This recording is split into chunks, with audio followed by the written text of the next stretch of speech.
আসসালামু আলাইকুম মতিন সাহেব। ওয়ালাইকুম আসসালাম, কে বলছেন? সাদমান সাহেব বলছিলাম। আচ্ছা।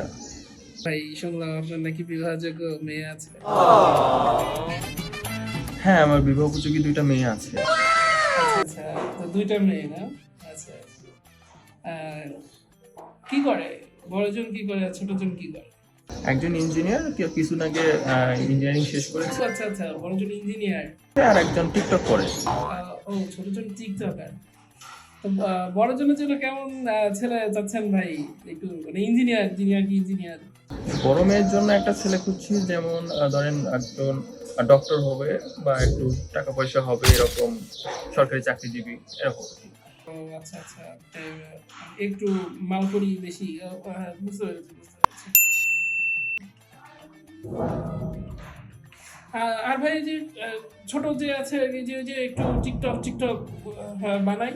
মেয়ে আসলে টিকটকটা করে, ও হচ্ছে বিপদে চলে আসছে। আমরা তার জন্য বেশি একটা তেমন ছেলে না, একটা চাকরি বাকরি করে। ওর জন্য আসলে কোনো ডিমান্ড নেই আমার। মাশাআল্লাহ মাশাআল্লাহ মাশাআল্লাহ।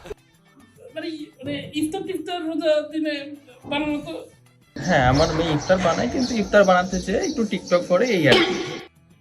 কোনো কোনো সমস্যা নেই, কোনো সমস্যা নেই, চলবে চলবে, হ্যাঁ হ্যাঁ চলবে চলবে, হ্যাঁ। তো ভাই, আপনি এত কিছু শুনছেন, আপনার ছেলে কি করে? না মানে শুনছি আর কি তো। আচ্ছা ভাই, তো আপনি কি দাওয়াত নিচ্ছেন, আসবেন নাকি আমার মেয়ে দেখতে?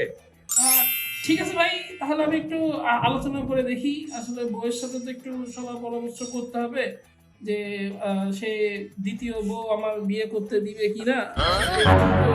কি বলছেন এসব? শালার